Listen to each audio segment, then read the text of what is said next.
क्या ईरान ने हमास को धोखा दे दिया? क्या ईरान ने हमास को बीच जंग में अकेला छोड़ दिया?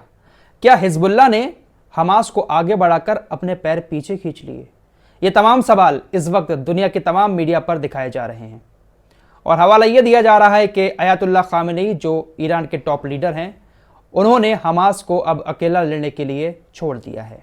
क्या है पूरा मामला, आइए आपको विस्तार से समझाने की कोशिश करते हैं। बहुत आसान भाषा में बताएंगे ताकि बहुत आराम से आपको भी समझ में आ जाए। पहली बार चैनल पर आए हैं, सब्सक्राइब कर सकते हैं। दरअसल मामला ये है कि पिछले हफ्ते ही हमास के top leader Ismail Haniyeh Iran पहुंचे थे। ईरान के सर्वोच्च नेता अयातुल्लाह खामेनी से उनकी मुलाकात हुई और उस मुलाकात की बातें अब निकल के सामने आ रही हैं। दरअसल ईरान के सर्वोच्च नेता अयातुल्लाह खामेनी ने हमास के टॉप लीडर इस्माइल हानिये से कहा कि आपने 7 अक्टूबर को जो इजराइल के ऊपर हमला किया था उसकी जानकारी आपने हमें दी थी। आपने हमें बिना बताए इजराइल के ऊपर 7 अक्टूबर को हमला कर दिया। हमें इस बात की कोई जानकारी आपने क्यों नहीं दी? हमले के बाद आपने देखा होगा ज़्यादातर सवाल ईरान के ऊपर ही उठ रहे थे। अमेरिका, इजराइल और दुनिया के तमाम यूरोपीय देश ईरान के ऊपर सवाल उठा रहे थे कि ईरान का पूरा समर्थन हमास को है। हमास ने ईरान के कहने पर ही इतना बड़ा हमला इजराइल के ऊपर किया है। चारों तरफ से हर कोई ईरान को घेर रहा था।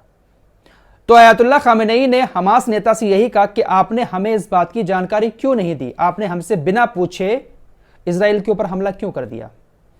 आपने हमसे बिना पूछे हमला किया है, लिहाजा इस जंग में हम आपके साथ नहीं हैं। खुलकर हम इस जंग में आपके साथ मैदान में नहीं कूदेंगे। अगर आपने हमें हमले की जानकारी दी होती, हमसे पूछकर हमला किया होता और हमने आपको इजाजत दी होती, तब हम पूरी तरह से आपके साथ जंग में होते। लेकिन आपने हमसे बिना पूछे बेवजह हमला कर दिया, इसलिए हम खुलकर आपके साथ जंग में नहीं आएंगे।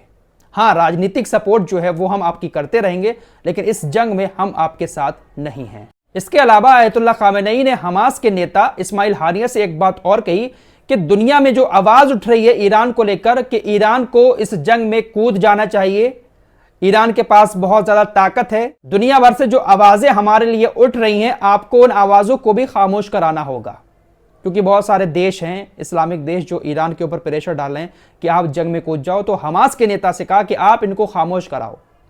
रही बात हिजबुल्लाह की, तो हिजबुल्लाह भी थोड़ा सा घबराया हुआ है, क्योंकि लेबनान के अंदर इजराइल लगातार अटैक करता है। अगर हिजबुल्लाह इजराइल के ऊपर अटैक करता है और लेबनान के उसमें आम लोग मारे जाते हैं, तो हिजबुल्लाह भी इसमें खुलकर आपके साथ नहीं आएगा। हिजबुल्लाह को भी ईरान का पूरा समर्थन रहता है, क्योंकि वो भी शिया संगठन है। अयातुल्लाह खामेनी ने साफ कह दिया कि खुलकर पूरी ताकत के साथ इजराइल के सामने युद्ध नहीं लड़ेंगे, क्योंकि आपने हमला करने से पहले हमसे इजाजत नहीं ली थी और हमें बताया भी नहीं था।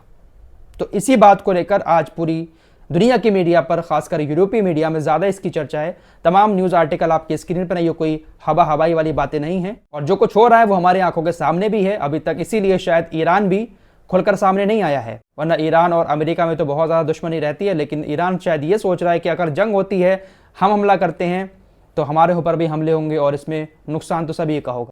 तो ये है पूरी खबर जो मैंने आपको बताई। फिलहाल इस रिपोर्ट में इतना ही।